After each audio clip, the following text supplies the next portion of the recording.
Last lecture. Let's go. All right. So we're doing family planning and fertility. So first, family planning, the basic background information first. So Healthy People 2020, these are recommendations, is that they're trying to increase the number of women over the age of 40 that have mammograms. And the purpose of that is to curb the rise in breast cancer. They're trying to increase the number of women over age 21 having Pap tests. And the purpose of that is to reduce the number of deaths from cervical cancer. We're trying to decrease the recurrence of vertebral and hip fractures in older women with osteoporosis, decrease the occurrence of STIs and PID. What's PID? Pelvic inflammatory disease. Yes, pelvic inflammatory disease. So how are we going to achieve all of these goals? What types of things are we going to do to achieve these goals? Educate. Education. Preventive care. Preventive care. And accessible health care.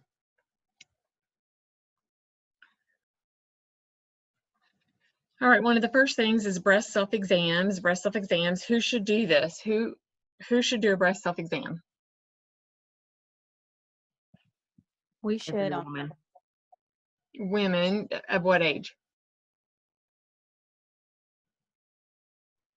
From the time that they've hit puberty up until menopause, I believe. If not actually past menopause. Starts not quite at puberty. Or maybe over 20 years old. Yeah, it starts about 20. So all women over the age of 20 should be doing a self-breast exam. When should this be done? When are you supposed to do this self-breast exam?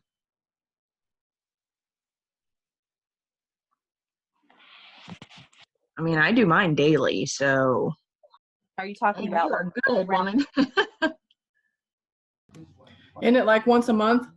Once a month, when? Does it matter or when during the month? Not when you're on your period.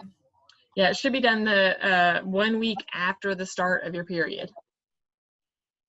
Miss Matthews, can I interrupt for a second? Yeah. I always wondered about, I mean, I know what the books say as far as like timeline and when we should start to do our self-breast exam, but like my girls, their breasts were much larger, fuller at a younger age than I was. And so even though I know what the textbook says, I always wondered if maybe there was some missed opportunities because these kids are looking a whole lot different now than they did way back in the day. They are, and I know what you're getting at, and I'm not sure that I have an answer for that. As far as why they say the age of 20, it does have to do with hormones and reproduction. But I mean, that stuff can happen way earlier than the age of 20 as well. Isn't it usually that they're fully developed, like your breasts are roughly fully developed around the age of 20? Right, your whole body is, yes. So for adolescent girls, that's about the time when we can say we're finished growing.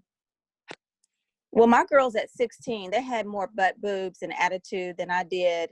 I mean, I used to have these little bee stings, and I just remember in school I was always teased. And then by the time I would say I, was going to college, that's when I really, I mean, maybe like high school, the latter part of high school, I started to fill out. But my girls, oh my goodness. Well, and that's a whole nother controversial issue in and of itself, Tracy, is what is causing our girls to develop quicker. Yeah, I really can't get into that, but that's a whole nother controversial issue, is why are the girls developing faster now? Almost prematurely, I guess, depending on what your thoughts are on it, or what, as far as, is it really premature? But yeah. There is a skill 11.1 on page 252 in your book. About the breast self-exams. Why do we need to do them routinely? Why do we need to do them monthly? I mean, what is the purpose? Catch breast cancer early on if you have. Right. Keep going with that.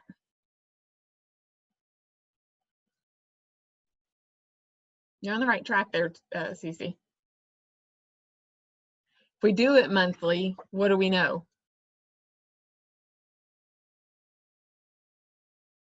you know, like a base. Exactly. The reason I mean, Cece's right, so we can detect changes, but the purpose is so that we know what it was prior to, so we can detect those changes as we are continuously doing it. I put up a thing here about doing a self-breast exam. It says you should do it in the shower, before a mirror, and then laying down. I picked this up at a doctor's visit one time a couple years ago.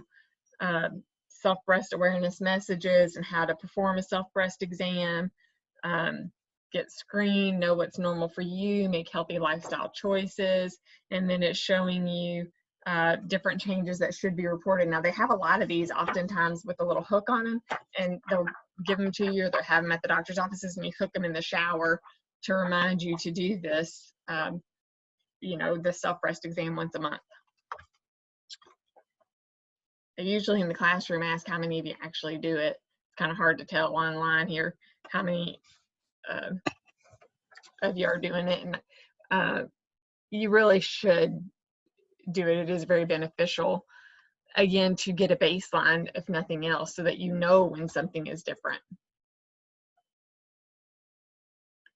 All right, so we talked about self-breast exams. Now we have professional breast exams. So which women should get this professional breast self-exam done? Not self-exam, professional breast exam. Over 40. Over what age? 40. Still over 20.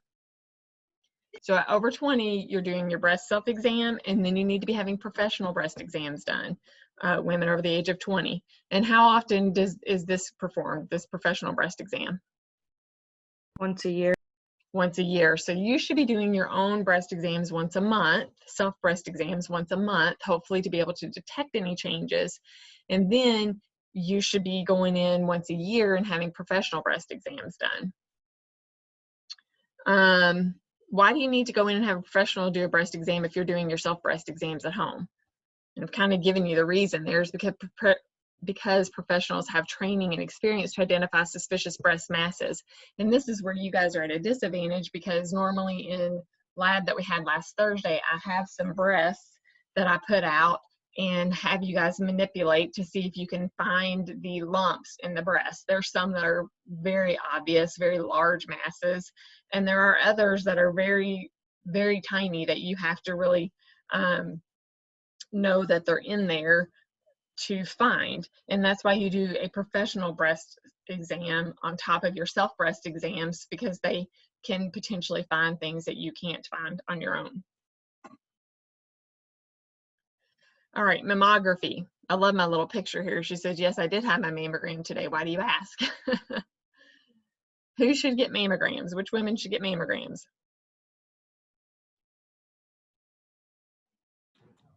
Anyone with a history and over 35 or 40, they changed it, I believe. You know, they may have changed it. I think your book still says women over 40 and those who are at increased risk, those who have, and what do we say by increase? I mean, what do we mean by increased risk? You said a history of cancer, where? Breast cancer. But where in your familial line? On your mother's side. Your mother, grandparents. Your maternal, I think it is what they say. Usually maternal, and it's your immediate family. So you don't really, not so much your aunts and cousins. I mean, it is that, but you know, it's not your second cousin, fourth cousin, twice removed, none of that stuff. When is the best time for a mammogram? When is the best time to have your mammogram done? Early in the morning. Okay. What about in your cycle? After 1 month. When though? When in the month? After the period. Yes, you want to have it done after your menstrual cycle to decrease discomfort. Okay, so why do we do mammograms? They can detect breast tumors before they're palpable. So I do have a long family history of breast cancer. I have to go and get mammograms.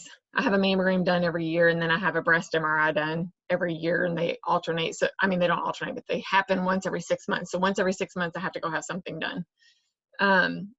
So when I go in, when I have to schedule for a mammogram or the breast MRI, you can't even schedule that very far in advance because you have to know when your cycle is going to happen. So when you start your period, you call, and then they schedule your appointment for the week following your menstrual cycle to have the mammogram and the MRIs done. All right, pelvic examinations. When should this be performed? When in your cycle? Oh, Victor, I see you have a question. Sorry. Sorry, just real quick. So we were gonna go by 40 weeks for who should get, I'm sorry, 40-year-olds. You said that's what the book said Yes. for the mammograms? Yes. Okay, and also, is there like a routine like there is with the Pap scan, or do they have to also do it yearly? Yes. Well, I shouldn't say that. Well, yes, starting at 40, I think that they do recommend doing that yearly. Yes. Yeah, I do mine annually, and he does my assessment, my whatever it's called, breast exam. Mhm. Then. Yeah. Yeah. Thank you. Mm-hmm. So when on the pelvic exam, when in your cycle should the pelvic exam be performed?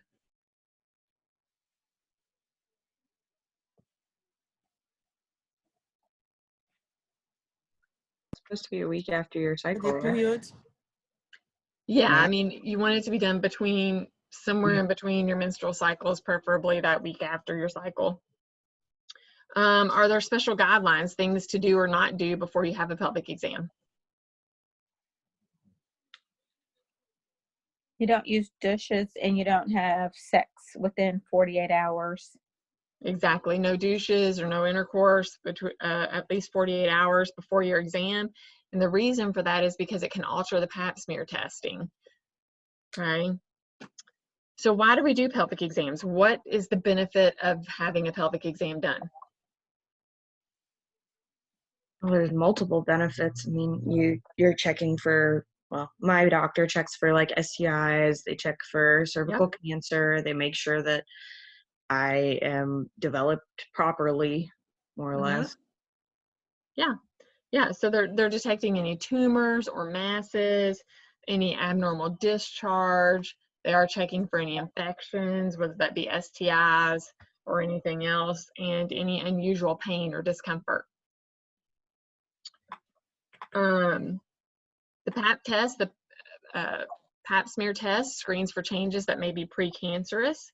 There are guidelines on page 253 in your book. You need to be sure that you've read over those. And then they're going to do a bimanual exam after the Pap test, and that's where they go and they do a digital exam. They, put 1 or 2 fingers in the vaginal opening, and they are feeling the cervix, and then they're pressing manually externally to palpate. What they're doing basically is kind of pushing up the uterus there when they push up on the cervix, and then they're feeling, and they can feel even any masses or anything in the uterus there.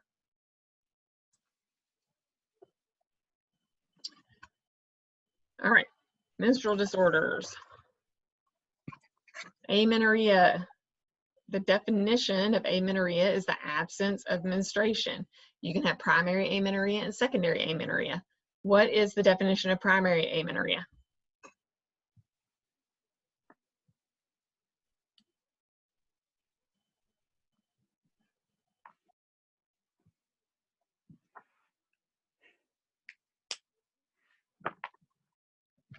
Failure to have a period before the age of 16.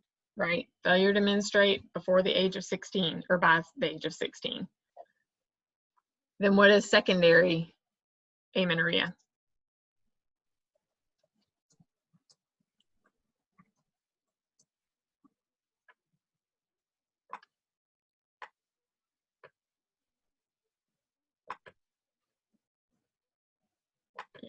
Secondary amenorrhea means you've already started menstruating. It's the cessation of menstruation times 3 cycles or 6 months. And they say 3 cycles or 6 months because not every woman has a cycle every single month. Okay, so 3 cycles or 6 months. The treatment for amenorrhea depends on the cause identified. What groups of women experience amenorrhea? There's several different types of women that experience amenorrhea. Athletes. Athletes, they're very thin. Eating disorders. Women with eating disorders. What were Usually, the guidelines, I'm sorry, again? For secondary? the cessation of menstruation times 3 cycles or 6 months. So usually the groups of women are very thin women, very athletic women, women with eating disorders, and most of that is related to their decreased body fat, and that body fat is needed for the estrogen production. All right, abnormal uterine bleeding, too frequent, too long in duration, or excessive in amount of bleeding. So we have metorrhagia. What is metorrhagia?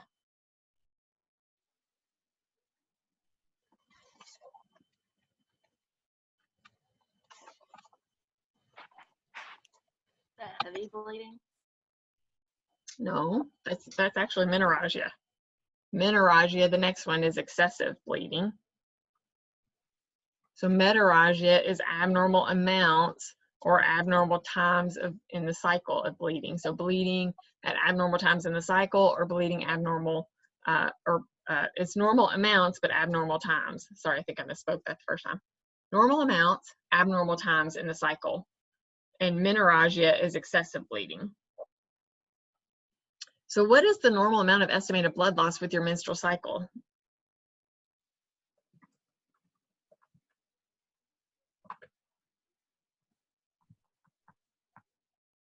Any guesses? 30 milliliters or 35, 40. 35 milliliters, 35.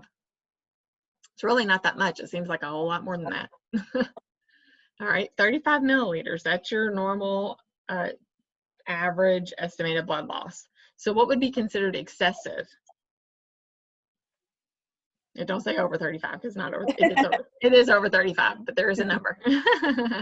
Is this for the total cycle? Yes, for one month cycle. I would assume anything over 50 ml. 80. Yep, over 80 milliliters.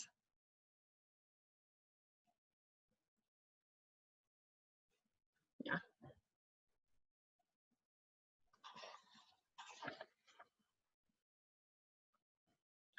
All right, menstrual cycle pain.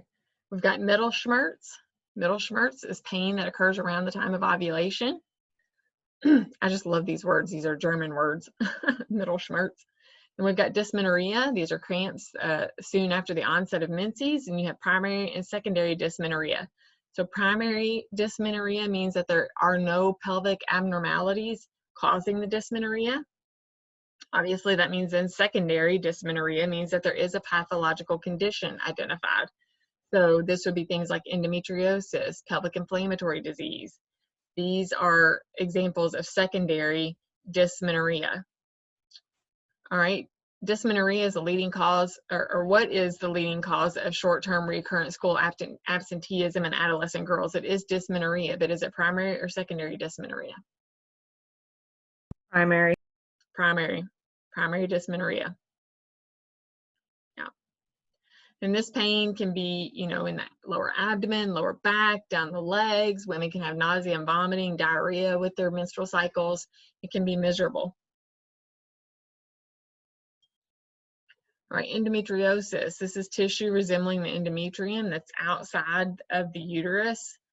It is very painful. It can be a very sharp pain or a dull pain. They often experience I can't say that word. What does that mean though? Dyspareunia.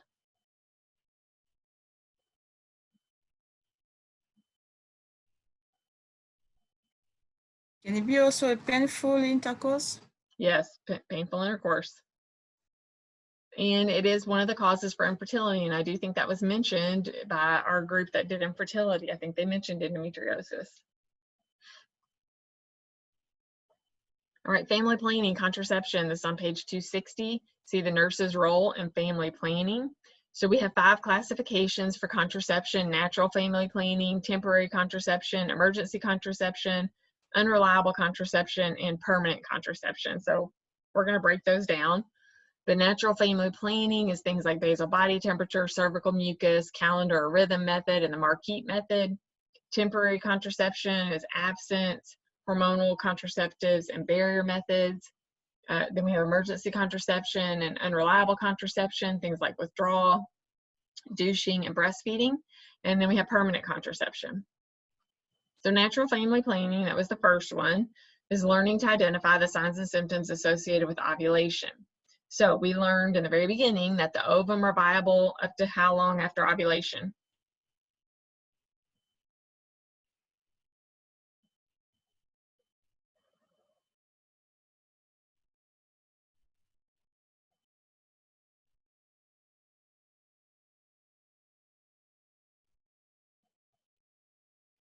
Is it 72 hours? Not quite. The ovum are viable for up to 24 hours after ovulation.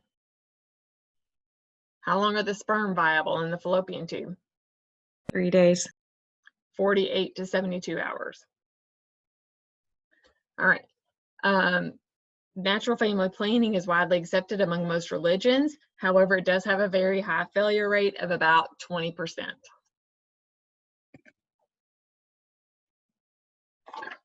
All right, basal body temperature. This is another natural family planning. This basal body temperature is taken upon awakening in the morning. Your basal body temperature rises slightly at ovulation and remains elevated for half of the cycle. Unfortunately, the basal body temperature is better at predicting what? I mean, people who are using the basal body temperature are using it to, some are using it to prevent pregnancy, and some are using it to tell them when they're ovulating to try to get pregnant. But the point being, they're trying to figure out when ovulation is occurring. But what does the basal body temperature actually predict? Because of what it does, I'll just tell you, because of what it does, the basal body temperature is actually better at predicting when ovulation has already occurred. Once we can see this trend, then we can see, oh, well, it's already happened. But it's hard to see the beginning of the trend and know when ovulation is going to occur. It's easier to look back and say, oh, that's when ovulation did occur, which defeats the purpose for using it as a family planning method. So how do you know when the ovulation has occurred?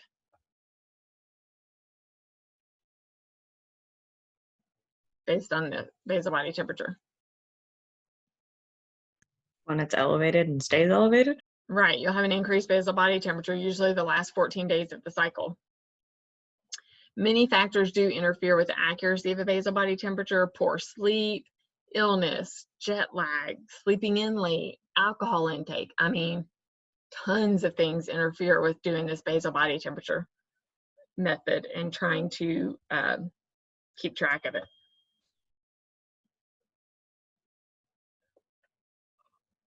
Cervical mucus, assessing the cervical mucus. This is called the Billings method.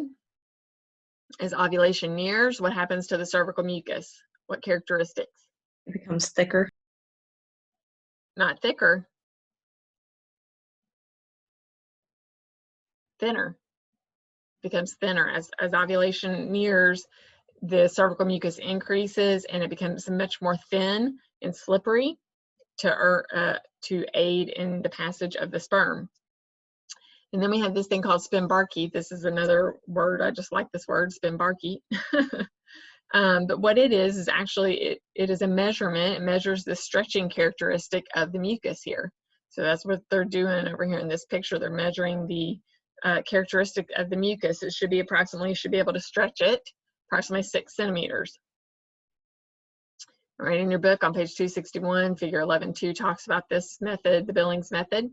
And then after ovulation occurs, the cervical mucus, what characteristics does it take on?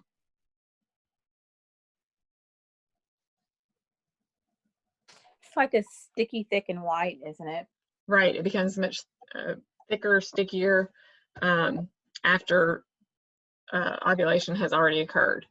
So factors that interfere with the mucus, though, is if you're taking antihistamines, if you have any vaginal infections, recent coitus, sexual arousal, all of these can interfere with the cervical mucus, and that makes it difficult to use cervical mucus, the Billings method, as a natural family planning method, as a form of birth control. All right, then we have the calendar method as a part of the natural family planning. This is when you chart your menstrual cycle on a calendar for several months. This is called the rhythm method usually. It's based on the fact that ovulation occurs about how many days before your menstrual cycle? 14. 14. The problem with that is that it only works for women who have an exactly a 28-day cycle every single month, which is not every woman by any means. So that's one of the biggest problems with that calendar method. All right, then we got the Marquette method. This is electronic hormonal fertility monitor tracking changes in the urinary metabolite estrogen and the luteinizing hormone. And it can be used to identify a 6-day window of fertility. And they are really promoting this nowadays. I think you see those tests that they're advertising all the time to detect ovulation. So that's what they're doing, detecting this urinary metabolite. All right, then we've got temporary contraception. So those were all methods for natural family planning. Now we're going to move on to temporary contraception. Abstinence. How effective is abstinence in preventing pregnancy and STIs? Tell you 100%, but that's only if you actually abstain. That's right. It is 100%. It's only if you actually abstain, but it is the only thing that is 100% effective in preventing a pregnancy and STIs. Take self-control. All right, hormonal contraceptives. How do they prevent pregnancy? Well, they prevent ovulation. They thicken the cervical mucus, make the endometrium less favorable for the fertilized egg. All right, with oral contraceptives, that's what OCPs, oral contraceptive pills, and you'll see it written like that a lot, OCPs. Be sure you look in the book, figure 11.3. You take hormonal pills daily for 21 days, and then you stop or take a placebo pill for 7 days to have a menstrual cycle. They're usually estrogen and progestin combined. There are some that are progestin only. They're called the mini pill. Side effects and contraindications, see page 263, but nausea, headaches, increased weight gain, and the fact that you have to take this pill every single day, and you should take it at the same time every day, preferably, in the morning or the evening. It doesn't really matter, but the point being you have to take it at the same time every day, and that's what really trips up a lot of women, is the fact that they have to take this pill at the same time every day. Also with oral contraceptive pills, you have to be careful of things like antibiotics or other medications that may counteract the effectiveness. All right, then we have hormone implants like Implanon. Implanon has a typical failure rate of 0.05%. Then you've got things like medroxyprogesterone acetate, that's your Depo-Provera. It is an injectable medication. It is slow release progestin. It does have to be given every 3 months, and you have to be careful about making sure you're getting it at the 3-month mark. Okay, if you decide that you want to take Depo and then you want to get pregnant, how quickly does fertility return after you've stopped Depo? Within a year? Yeah, usually within a year. Some of the big concerns with Depo-Provera are the fact that it decreases the bone density. Other side effects, there's lots of other side effects, weight gain and headaches. If you have a history of migraines or headaches, you often cannot take Depo-Provera, but they will schedule that. I mean, you get the injection, they will schedule you to come back exactly 3 months to the day or a day or two in advance. You don't want to go over the 3 months. You have to be right on that. So you have to be very careful about that. They have irregular periods, and breakthrough bleeding is another one of the big side effects to Depo. And it has a failure rate of about 6%. What was the Implanon failure rate? 0.05%. Okay. All right, then we have things like the intrauterine devices. These are also, most of them are hormonal. Paragard is not. It's the only non-hormonal, but they're about 98% effective. Paragard is copper, T-shaped. It's good for about 10 years. They do this implant. It looks literally just like the picture there. It is non-hormonal, but then you have others like Mirena, levonorgestrel, LNG, and those are hormonal implants. They have progesterone or levonorgestrel. The Mirena is good for about 5 to 7 years. The LNG is good for about 5 years. And the mechanism of action is that they create a hostile environment for the sperm, so they're not going to live and be able to impregnate the women. So again, be sure I did not list all these side effects and contraindications, but I've given you the page numbers for all these things, so be sure you kind of look through those. All right, then we've got the transdermal patch. These are things like Ortho-Evra. It's applied to the skin once a week, times 3 weeks, followed by 1 week of being patch-free. But again, you have to remember to put the patch on, keep the patch on, change the patch once a week. Vaginal ring, the Nuva ring, releases estrogen and progestin locally. It's worn for 3 weeks and removed for 1 week. It has about a 9% failure rate.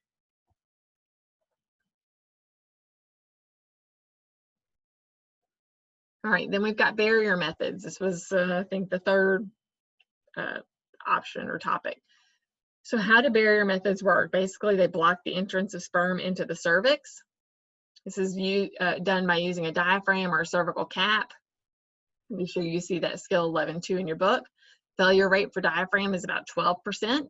You do have to check every single time for little pinholes or weak spots. You have to hold up the diaphragm to the light to make sure that there's no little pinholes or weak spots in the diaphragm. And it does have to be inserted several hours before intercourse and remain for how many hours after intercourse?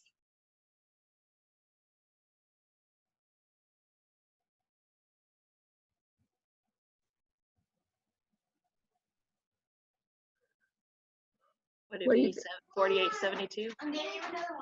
Not quite that long, 6 hours. So you has to be inserted several hours before intercourse, remains for 6 hours after intercourse, but no longer than 24 hours. You can't leave it in any longer than 24 hours. That's a whole lot of things to remember.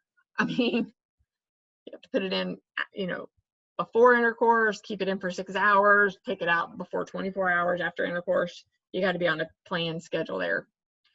When does it need to be refitted? The diaphragm does have to be refitted because it has to fit a nice tight fit around the cervical opening there. So when would you have to have that refitted?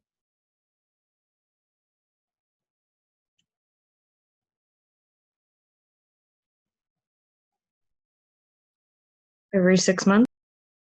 Close. Yearly. You definitely have to get it looked at yearly. After you've had birth, after you've given birth to a child, that has to be refitted. After you've had a 10-pound weight gain, if you've had a 10-pound weight gain, you have to get that refitted. And then if you've had any surgeries on the cervix or anything, you have to have it refitted. All right, these examples of the diaphragm or cervical cap are like the FEM cap or Leah Shield, and the side effects and contraindications there on page 266. The other barrier method that most people have heard the most about are condoms. They have male and female condoms.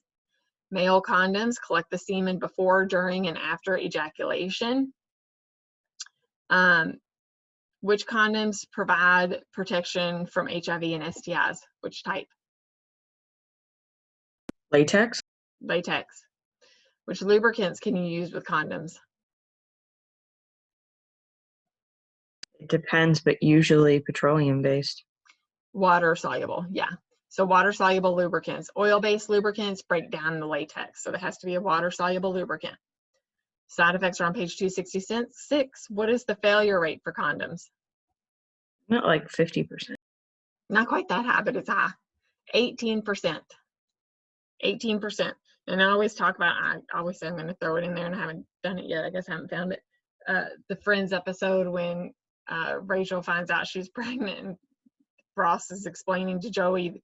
Ross gets on the phone and he's on the phone with the condom company. They should tell you that they are not 100% effective. And she's like, it's right there on the box.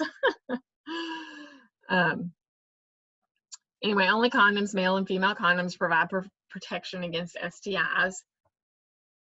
Then we've got the female condoms, see page 268, figure 11.4, that prevent pregnancy and protect against HIV and STIs. Their failure rate is about 5 to 21%. There are a few problems, but many women find them very unattractive and will not use them. And I honestly had never even seen the female condom. I mean, I'd heard about it, but I hadn't actually seen it. But most of the past several semesters, the students are like, oh yeah, I've seen them all the time in the pharmacies. So I'm like, okay, great. So they're out there now. Spermicides are another type of barrier method. They're inserted into the vagina before intercourse. Their mechanism of action is to neutralize the vaginal secretions, destroy the sperm, and block the entrance to the uterus. They are often used in conjunction with a cervical cap or diaphragm or the condom. They're used in conjunction a lot of times. They're only effective for about an hour. Their failure rate is 21%. And side effects and contraindications on page 267. All right, then we've got emergency contraception. These are things like the morning after pill, and what it does is prevents pregnancy after unprotected sex. You have Plan B and the Ella. The Plan B is available without a prescription. It is most effective if it's used how soon after unprotected intercourse? 48 hours. 72 hours.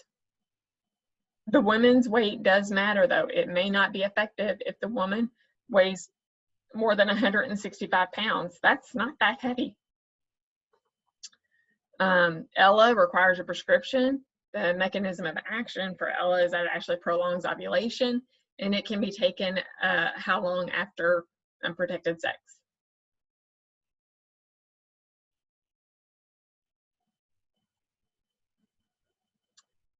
It can actually be taken up to 5 days after unprotected sex.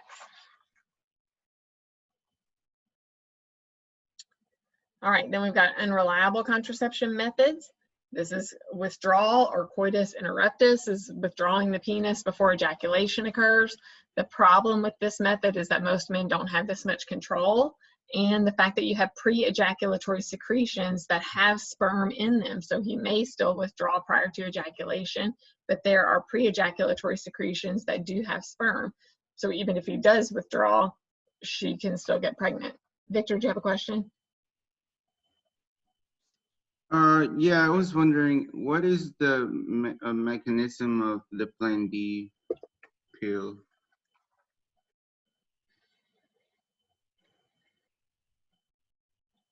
Oh, I don't actually have that written down. I have to look that up because I can't remember. And I think I say that every semester, and I think I look it up and I never write it down on my form. So I'll try to do that this semester. Does anybody else know the exact mechanism of action for the Plan B?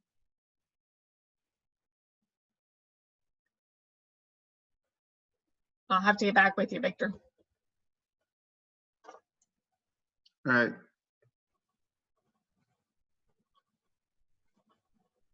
Good question, though. All right, so coitus interruptus, okay, I already talked about all that.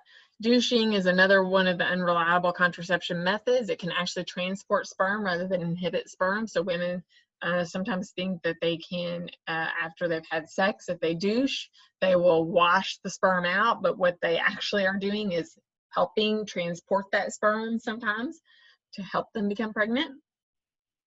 Breastfeeding, this is my soapbox. Breastfeeding is not a form of birth control. It is one of the unreliable contraceptive methods.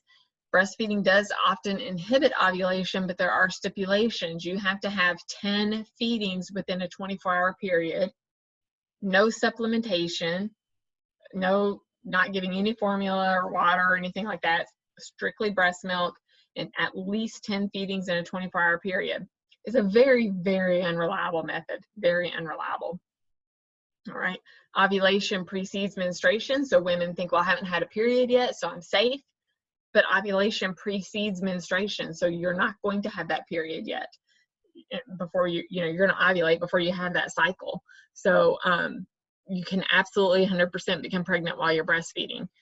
I have a lot of women that leave and say, you know, when they're ready to go home, and I ask them oftentimes, what do you plan to use for birth control? No, I'm not going to have sex. And I'm like, okay, well, that's not possible. I mean, it is possible. It is not likely.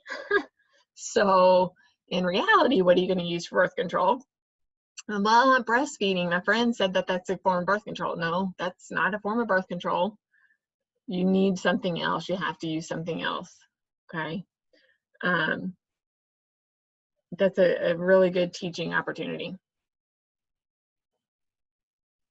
All right, and then we have permanent contraception. So we've got sterilization. How effective is sterilization at preventing pregnancy?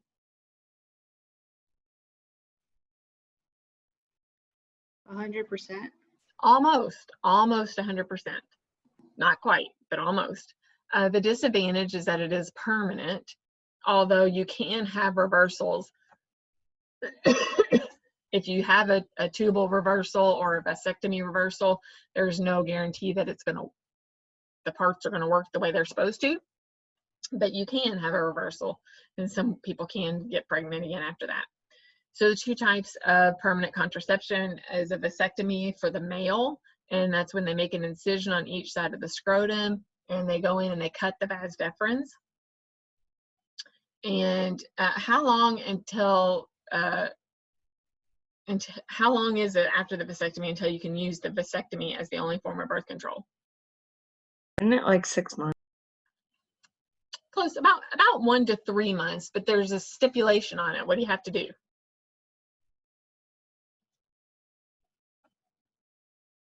How do you know the vasectomy worked? Don't you have to go back and have sperm counts? Yes, you have to have at least 2 ejaculation samples without sperm to know that the vasectomy worked, and that generally takes about 1 to 3 months for them to take those samples in and find out if the vasectomy worked or not. So there was this episode, I don't know if you've ever watched Outdaughtered, and they have quintuplets that are all girls, and then they had an older girl, so they got 6 girls, and the guy had a vasectomy, the dad had a vasectomy, and he never went back and got checked. And the mom thought she was pregnant again at one time. She was like, well, I can't. I mean, you had a vasectomy. And he was like, oh, crap. Well, I never went back and got checked after that. She was like, what do you mean you never went back and got checked? So then he went back and got checked. And of course he was fine. She was not pregnant. But it's very, very important. You know, men often are just like, I got it done. I'm done with that. No, that's it. I don't need to worry about it anymore. But that's not it. They do have to go back in, and they need to have those 2 ejaculations that are free of sperm to say that the vasectomy worked. Prior to that, they need to be using condoms. So in that time frame, until they get at least 2 ejaculation samples without sperm, they need to be using some other form of birth control. Either she needs to be on birth control, or they need to be using condoms or something. And the female permanent contraception is a tubal ligation, a bilateral tubal ligation. And those can be done via a mini laparotomy or laparoscopic, or they can do an abdominal surgery. Like if they do a C-section, they're already open, they're already in there. If she signed the papers, they can go ahead and do the tubal ligation at the time of the C-section. All right, then we've got hysteroscopic sterilization. That's with this thing called Essure. And what it is this little bitty micro insert that they place in the fallopian tubes, and it starts to cause irritation and inflammation in the fallopian tube, which therefore blocks the fallopian tube. And it takes at least about 3 months for that to work. But basically what you're doing is you're putting a foreign body into the fallopian tube. Your body is kind of fighting against it, causes this irritation and this buildup in those fallopian tubes that then will block the fallopian tubes. Got to use some other form of contraception for at least 3 months if you're going to do that Essure. All right, questions on any of that? Yeah, can you please repeat the 3 methods to perform the ligation? Yeah, you can do a mini laparotomy, laparoscopic procedure, or if abdominal surgery. What was the second one again? A laparoscopic.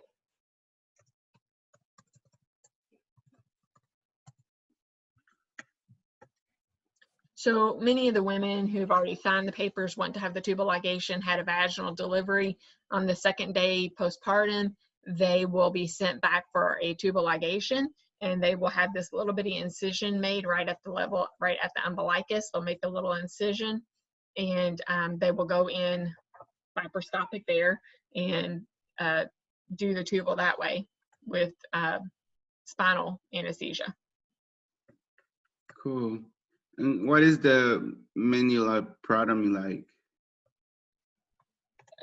Mini laparotomy. Honestly, I'd have to look that one up on how they would consider that. I just know that that's one of the methods they could do it. Okay.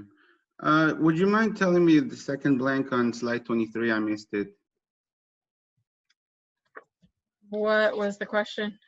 The percentage for the Nuba ring, vaginal ring, Nuba ring releases estrogen and progesterone locally 1 to 3 weeks and removed for 1 week. What's the failure rate percentage? It's 9. 9? Yeah. Mhm. Got it. Thank you. It's taking me a while to find it. Miss Matthews. Yes. For Ella, what was the mechanism of action, please? Hold on just a second. Oh, Ella's mechanism of action is that it delays ovulation, prolongs ovulation.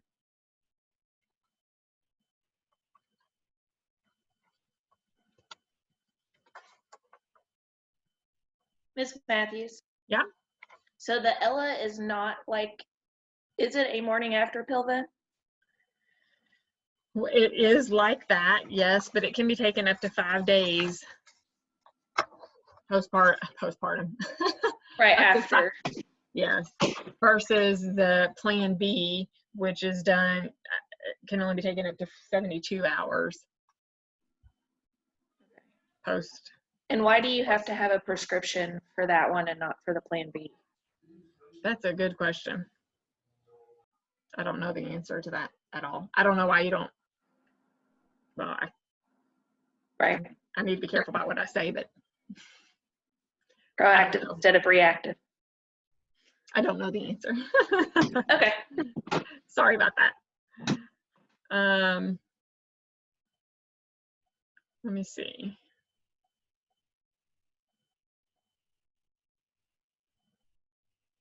This says that the Plan B also delays ovulation, but it has to be taken at least within 72 hours. Is there a weight limit with the Ella as well, or no? Not that I know of. Ms. Matthew. Yes.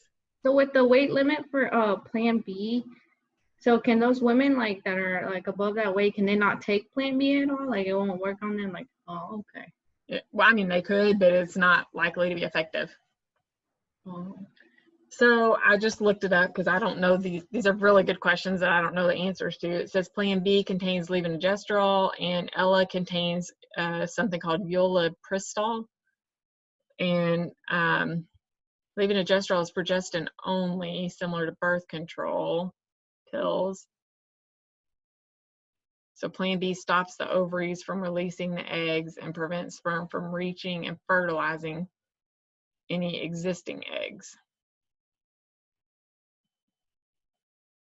Let me see. Ulipristal delays or prevents ovulation. If an egg has been fertilized, the Ella makes it difficult for the egg to embed into the uterus and grow. That's kind of what I thought. I thought it had something, the Ella did more with the actual uterine lining.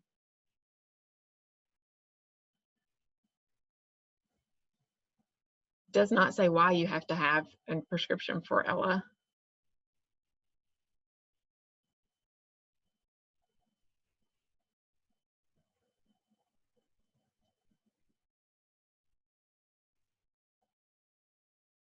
it just says Ella can work 5 days after unprotected sex, and Plan B only works 3 days after unprotected sex. Plan B also isn't as effective as Ella around the time of ovulation. Ella works better with women with higher BMI, so over 165 pounds. All right, that's about all I got. But that helps a little. It's interesting. Now I have to remember to actually write that down so that I can remember it when they ask me next semester. Those are good questions. Any other questions?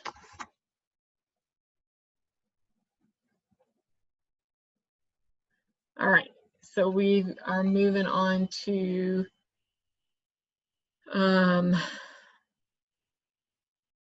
infertility. See if I can get the right screen up.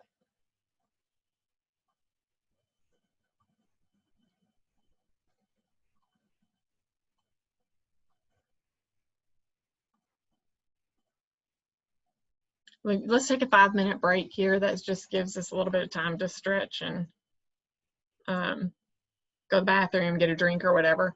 So it's 8:55, so we'll just come back in 5 minutes. Okay. Infertility. Hopefully this is all going to be sound very familiar based on the presentation that we had on Thursday with infertility. This is in chapter 11. Traditional definition of infertility is the inability to conceive after 1 year of regular unprotected intercourse.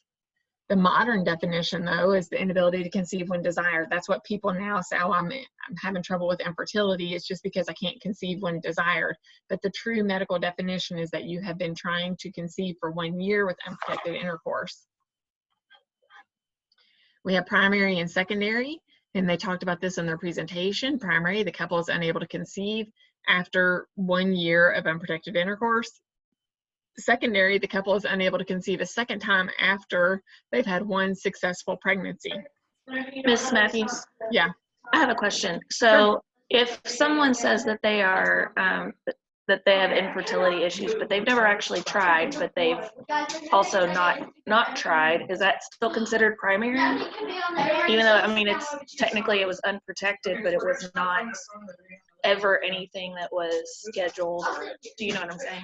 They weren't like looking to see about ovulation type They didn't thing. want, right, they didn't want to, but then they just decided, well, I'm not fertile because it's not happened. That's a good question.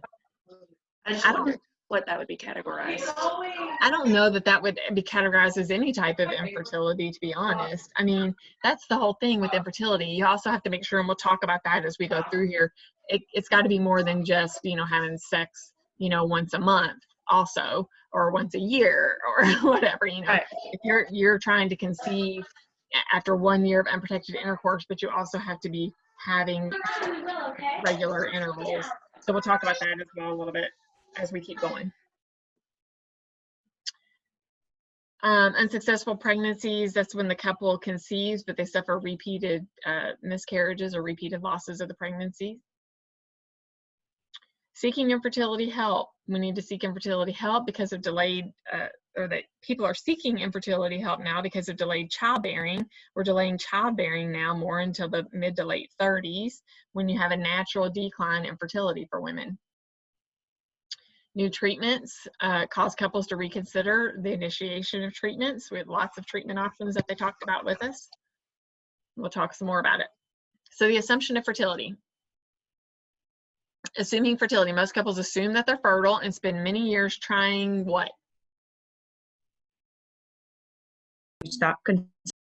Right, to trying not to get pregnant. So we spend many years trying not to get pregnant, and then when they don't get pregnant within a few months, they start to doubt their fertility once they start not trying. All right, psychological reactions to infertility, and they touched on this in the presentation, which was a very good point. There's a lot of psychological factors that go into infertility. Anna, you had a question? Yeah, I was wondering if you take like the oral contraceptive pills for so long, do you become sterile? I don't know, I heard that somewhere. No, but I mean, that's a good question. But no, you have to continuously be taking those oral contraceptive pills because of the hormones in them. It's not like your body doesn't build up the hormones because you're taking the hormones. So once you stop taking the pill, you don't have those hormones anymore to prevent the pregnancy. Okay, so that's not true. You don't. No, no. But that's what happens, is that people spend so long trying not to get pregnant by using the pill or whatever. And then when they do try to get pregnant for a few minutes, they can't get pregnant, you know, then they're automatic, well, I'm infertile, or now I can't have kids because I've been taking the pill for so long. But there's really not, they didn't know if they were infertile or not because they weren't trying to have kids earlier on. Does that make sense? Yeah, yeah. Okay.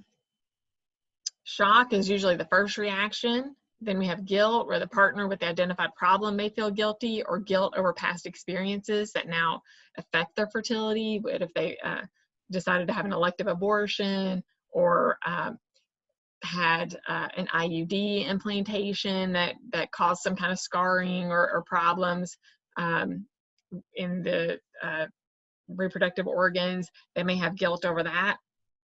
Isolation, they feel different from other couples with children.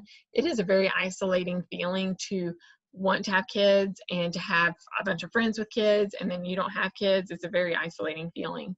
Depression, infertility challenges the sense of control and self-image. It is a roller coaster of hope and despair every single month. Maybe this is going to be the month, and then you start your cycle and no, this is not the month, and it's very much a roller coaster. And it causes a lot of stress on the relationship. And I think that they talked about that some. I think Tracy maybe mentioned that in their, wasn't that you all, Tracy? Yes, that was us. Okay. We did. Talked about that, you know, in that sometimes that causes a breakup of a marriage over infertility. They may feel unlovable because self-esteem has been shaken. Intercourse is at certain times of the month, and it becomes a job, and not because you want to have intercourse. It's not love. It's more of a job to try to get pregnant. And that type of stress is one of the things I was talking about when I said a lot of people who want to have kids, and they are trying so hard to have a baby, and then all of a sudden they decide they'll do a different option, or they're fine without having kids or whatever. And then they stop trying, but they don't use any type of birth control because they've been trying for so long and they never could get pregnant. And then they get pregnant. Now they've got all that stress, and that is taken away from them, and their body can just do what their body naturally does. And we've got cultural issues, cultural and religious considerations. Infertility often means that it's a female problem in many cultures. Whether it is or not, it's a female's problem. And it is linked to the woman's social status. And I think maybe Durga maybe mentioned that on Thursday when we were talking. Durga?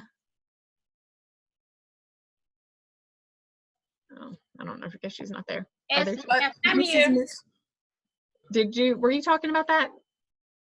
Oh, about what, Miss Matthew? My kids the women's social status linked fertility. Mm-hmm. It's we talk about the circumcision, about the social status and circumcision. Oh, that's right, circumcision. That's what we were talking about. Yeah. Is there in your culture a social status linked to the woman as far as fertility, whether she can or cannot have children? No. Okay. Cecile? But I have an example about infertility. One of my cousins, she used to have they call boyfriend, but in this culture, what I found, boyfriend, the family, they can agree. But in my country, if you have a boyfriend, you have to hide. No, maybe your parents cannot know that. But my cousin used to have sex with that guy, and but she used to take a pill to prevent a pregnancy. Mm-hmm. After they decided to get married, and they got married, the family agreed, but she didn't have a children because of the pill she was taking. It became a problem in the family, and they told her, why your wife cannot get pregnant? Mm-hmm. And the husband know she was taking a pill when they were outside the marriage, before they get married. Oh. Now they advise the man to get another woman so they can have children. So my cousin lost that to a marriage because of that. Wow. He knew she was taking the pill? Yes, he knew. but the family didn't, and they ended The up getting family didn't divorced. know they were doing those kind of stuff. So it became a problem to my cousin. Until now, when I ask my family, she never have a children. Wow. That's why I can say those kind of pill is dangerous to some women. Maybe some other women it can help. So it depends. Oh, you mean she stopped taking the pill? She started taking the pill before she get married. Right, but then she stopped when she got married, and she still could Yes, not she get stopped. pregnant. Yes. Okay, so but the reality, so see, Cecile, you just assumed again as well that it was related to the pill. I mean, it could have been, I don't know, but you got to have some. I mean, I don't think it's related to the pill, but you'd have to have a lot more medical testing done to determine what is causing that infertility. It really shouldn't have anything to do with the pill itself. She may have just been infertile prior to, but she now spent all those years trying to prevent pregnancy, and by taking the pill, then she stopped taking the pill, and she still couldn't get pregnant, but that likely didn't have anything to do with the pill itself. Okay. It had to do with factors prior to when she was taking the pill. She probably could not have gotten pregnant either at that time, or it could be him. Okay, but as women, we say, okay, maybe she was taking the pill, that's why it prevents her. That is us, but we don't know if they went to see a doctor about that. Yeah, it's probably not related to the fact that she was taking the pill. It's probably just she was unable to conceive prior to, or something with him, the two of them together or whatever, that they weren't able to conceive. But yeah, that's interesting. Okay. Treatment may mean going against societal norms, and religious norms influence the tests and treatment options that you're able to take, and conflict when the treatment is acceptable to one member of the couple but not to the other. So if one member of the couple is okay with or wants to try in vitro or adoption, but the other one doesn't, that causes some conflict. And there was a thing, this is how bad it is. I can't remember if it was a real scenario or something I saw on a TV show about a woman who worked for the church. She was not a nun or anything like that, but she worked for the church, and she wanted to get pregnant. I think this is a real life scenario. She wanted to get pregnant, and so she and her husband decided to try in vitro or surrogacy or something. Anyway, she lost her job because of it, because the church told her, the church was very against treatment options for fertility. I think that's what it was. I think she was a teacher in a private school, and she ended up losing her job because of that. So religious norms can influence your treatment options as well. All right, factors affecting infertility, things that they talked about already: the abnormal sperm, abnormal erections, abnormal ejaculation, and abnormal seminal fluid. So abnormal sperm, the sperm must be deposited near the cervix. Has to be protected from the acidic vaginal secretions, has to enter the cervix, swim to the ovum. You may have a low sperm count that may account for complications getting pregnant, or you may have weak or abnormally formed sperm.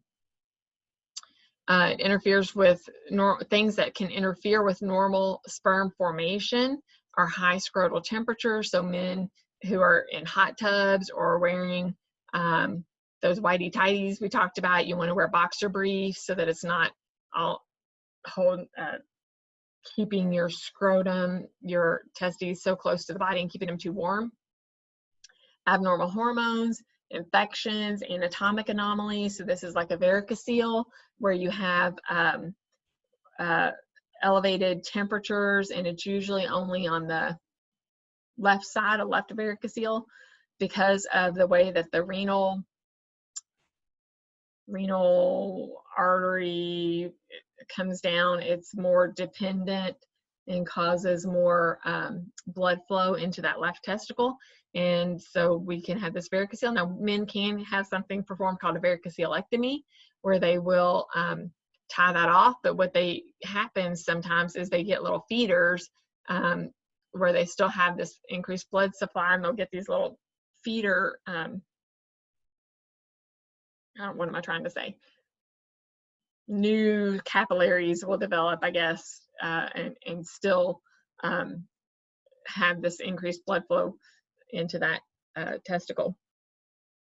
Medications, illicit drugs, and alcohol also interfere with sperm formation, as well as exposure to toxins.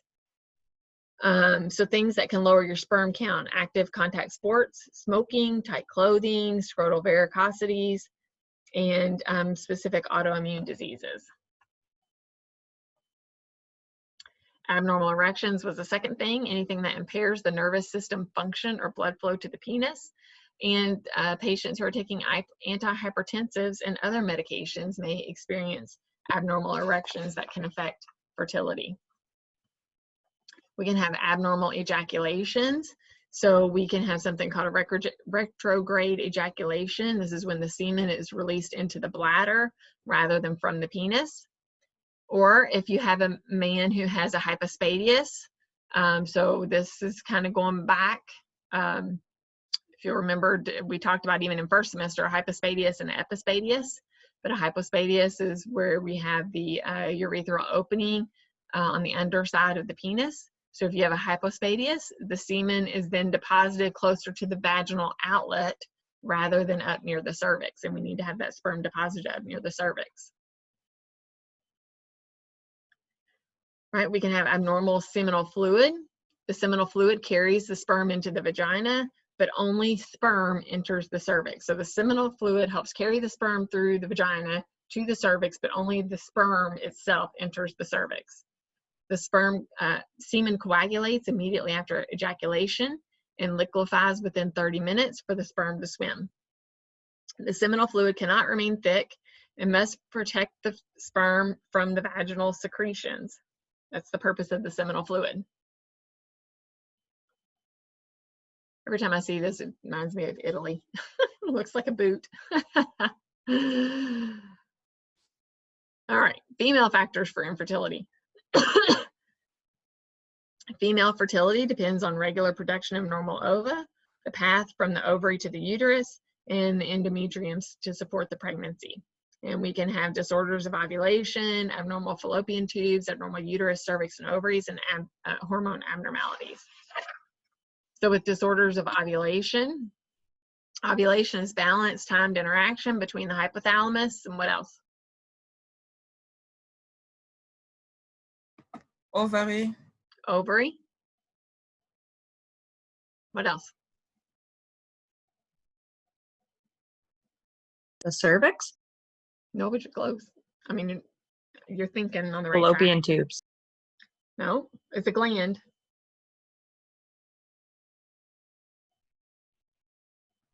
Pituitary. Pituitary. The hypothalamus, pituitary, and ovary. All right, causes for disorders of ovulation can be things like chemo, excessive alcohol intake, smoking, menopause, and amenorrhea. Polycystic ovarian syndrome, PCOS, which I think that they touched on as well when they were discussing infertility, and other hormonal disorders. These are disorders of ovulation.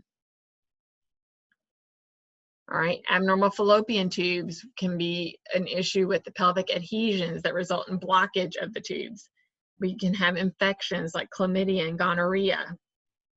Endometriosis, where that uterine lining is grows outside of the uterus. Pelvic surgeries, appendicitis, or any prior pelvic inflammation. Peritonitis, the inflammation of the lining of the abdominal wall can cause pelvic adhesions. And ovarian cysts. So all of these can cause abnormal fallopian tubes, something with the fallopian tubes that will inhibit pregnancy. Then we have the abnormal uterus, cervix, and ovaries. We can have congenital abnormality of the reproductive tract. Uterine myomas. What's a myoma?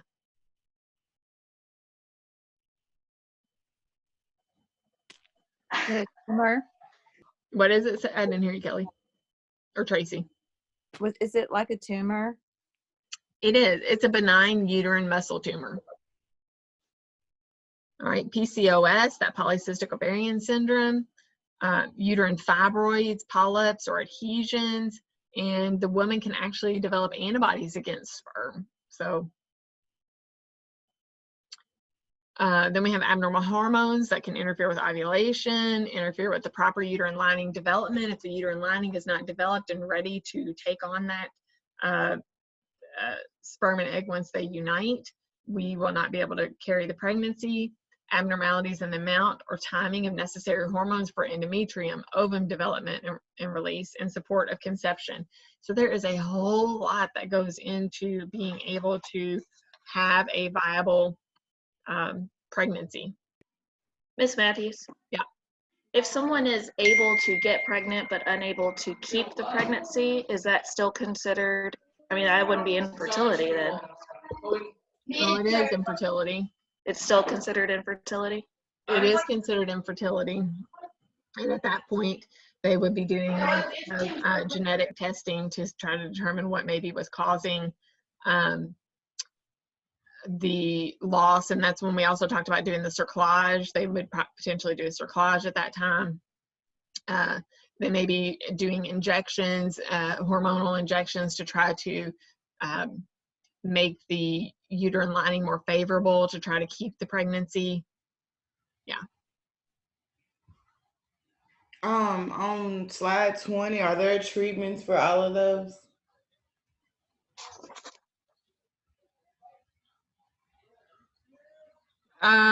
There are treatments. Now, will they result in a pregnancy? There's no guarantee. Mm-hmm. Depends on how severe the adhesions or the damage to the fallopian tubes has been. Right. Yeah. All right, other factors affecting fertility. The couple's history. What is their coital frequency? So this is what I was talking about, Kelly. The age, smoking, exercise, diet and weight, emotions, medical issues, and drugs and chemicals. So coital frequency. They should be having intercourse 3 or more times a week if they're trying to conceive. So, you know, trying to have sex once a week or once a month doesn't, it's hard to say, okay, yeah, you're infertile now. The point is you've got to be having regular intercourse at least 3 times a week and trying to conceive, you know, trying not to prevent pregnancy. Does that make sense, Kelly? I think does that sort of answer your question? Okay. Yes. Yes. Okay.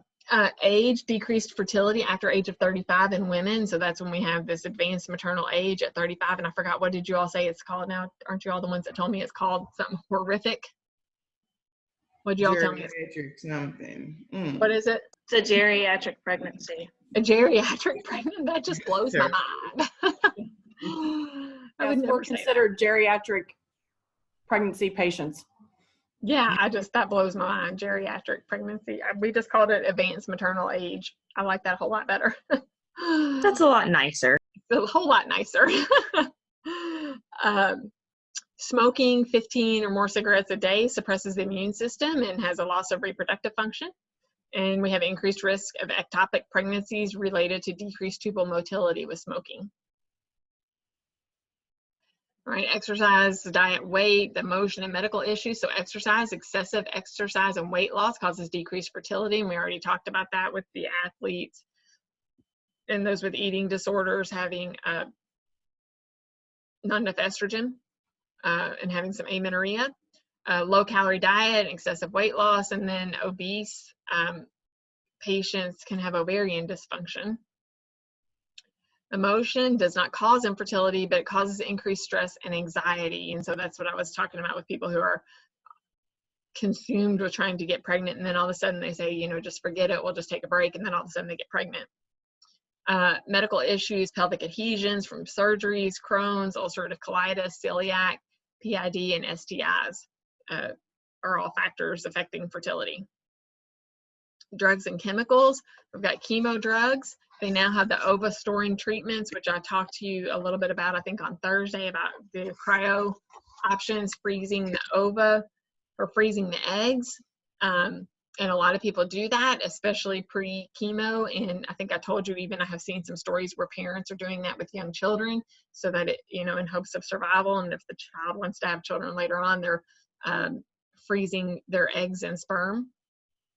Recreational drugs can cause infertility. Antihistamines cause decreased vaginal lubrication, which can have a fertility effect. And NSAIDs block the egg release. All right, so an infertility evaluation, male testing, they would do a semen analysis and test the sperm motility and number of sperm. Endocrine tests to test the hormonal levels, ultrasonography to identify any anatomical issues, and testicular biopsy to analyze testicular tissue for any issues with fertility. And female testing, they would check on what the family planning method is that they're using, ultrasonography to identify maturation and release of the ovum, endocrine tests to identify hormonal issues, a hysterosalpingogram is an x-ray to evaluate the reproductive organs, and a hysteroscopy and laparoscopy evaluates the interior uterus and pelvic organs to determine if there's any complications affecting fertility. Now, therapy for infertility. So therapy depends on the cause, if any. Now, we can use medications. Be sure that you look on page 272. It has this list of medications, but these are medications that we may use for therapy treatment for infertility. Okay,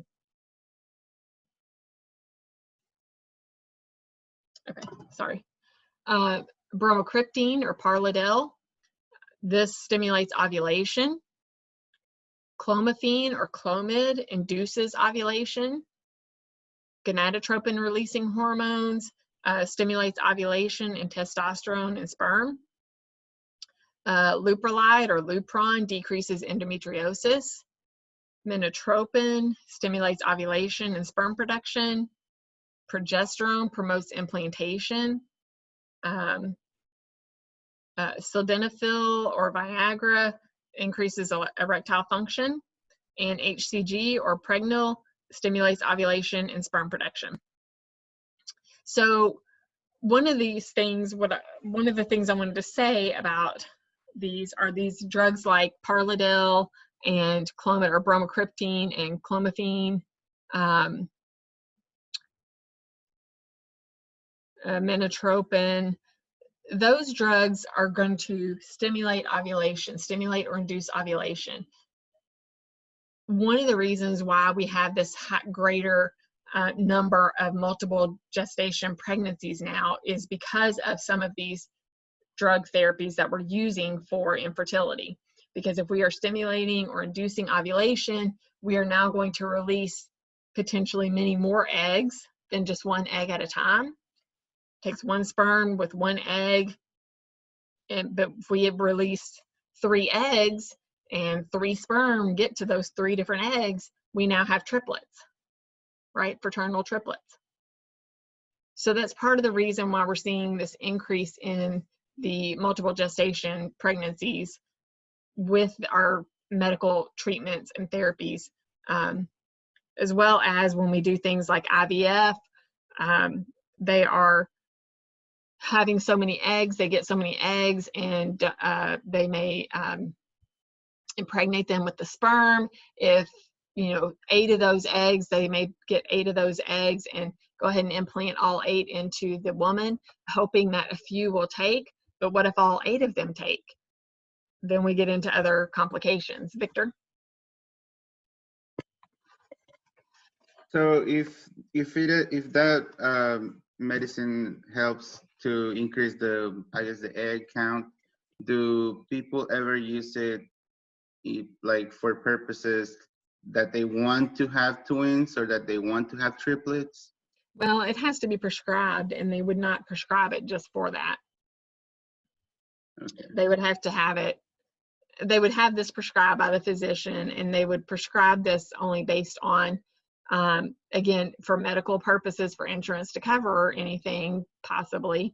They would have to prove that you've been trying for over a year without any success. They'd have to prove the infertility factor to be able to start doing anything else like that, or prove the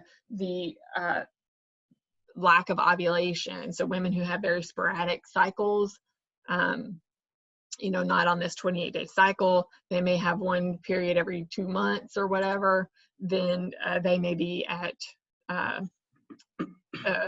this may be an option for them to do. Okay. Also, what did you say the leuprolide did? Was it similar to minotropin, increase the egg count, and what else? No, the leuprolide decreases endometriosis. Okay.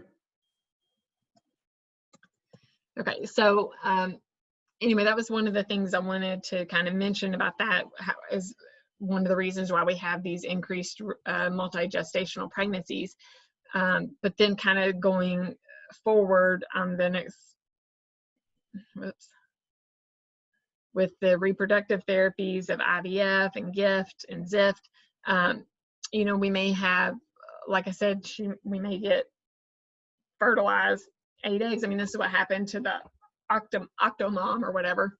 They fertilized 8 eggs. They went ahead and implanted 8 eggs, hoping that, you know, a few of them would take, and all 8 eggs were viable and survived. And so now she had 8 babies. But what happens is then you have to make this decision.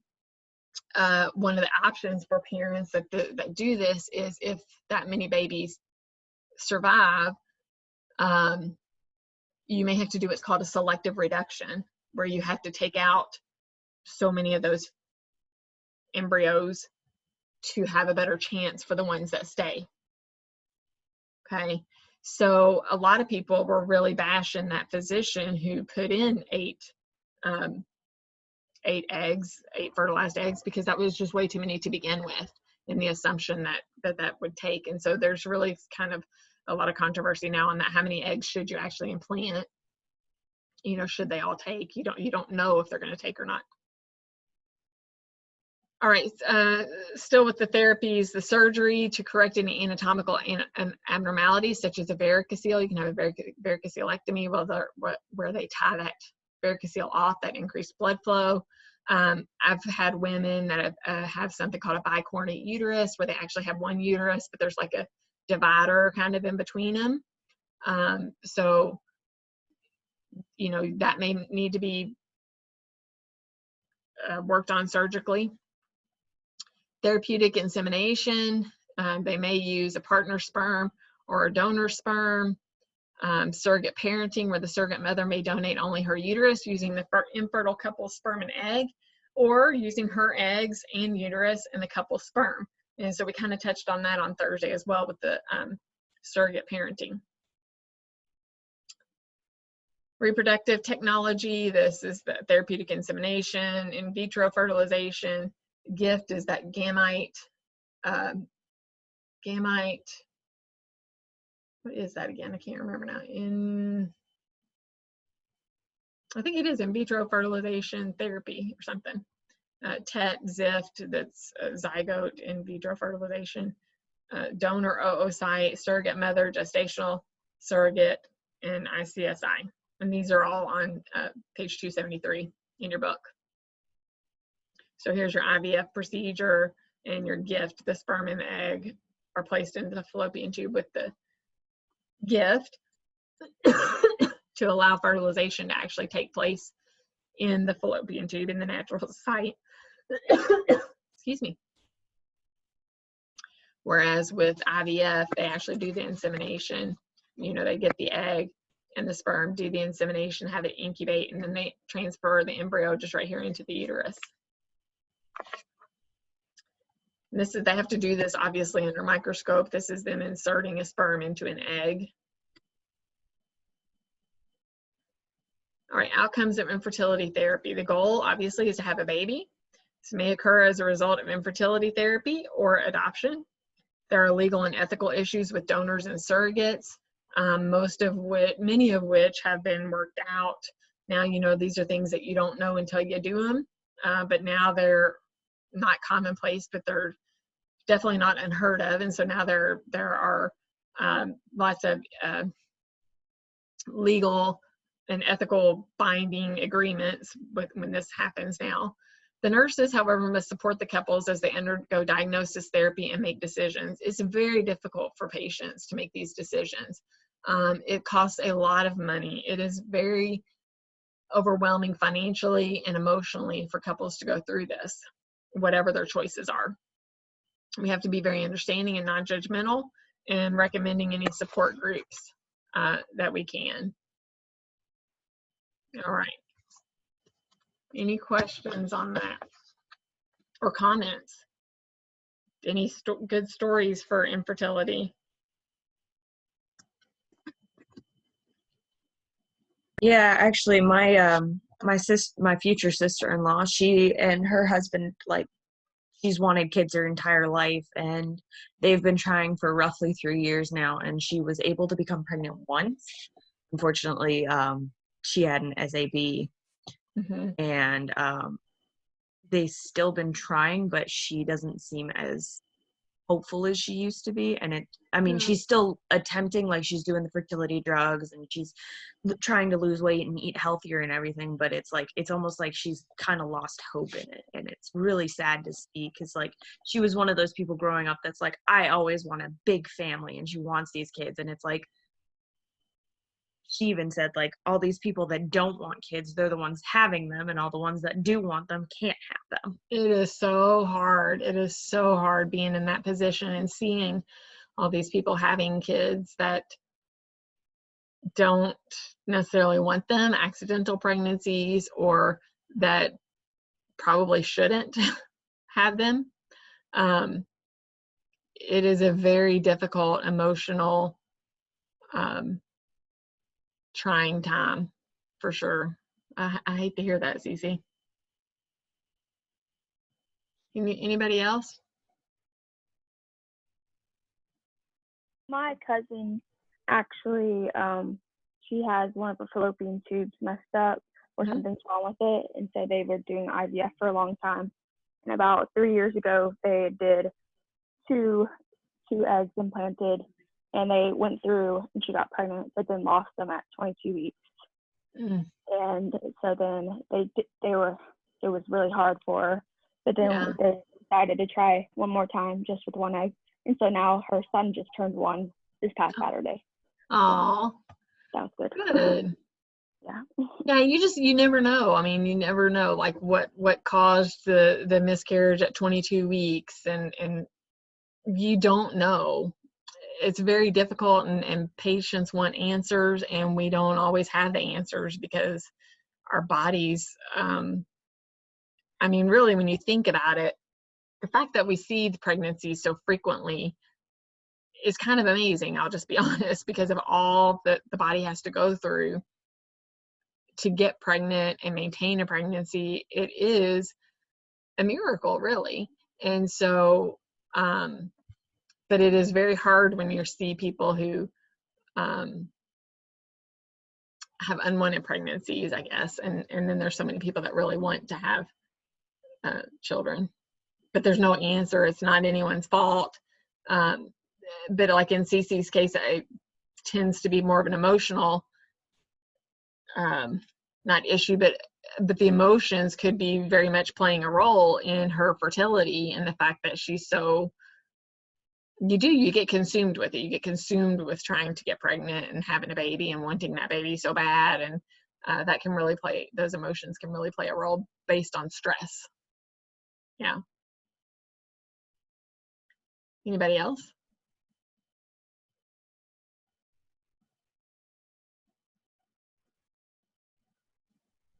Right. All right, well, we finished up a little bit early today, it looks like. I have looked at the final, and it looks like there'll probably be a few more newer questions than older, but really it'll be pretty close to the M50/50.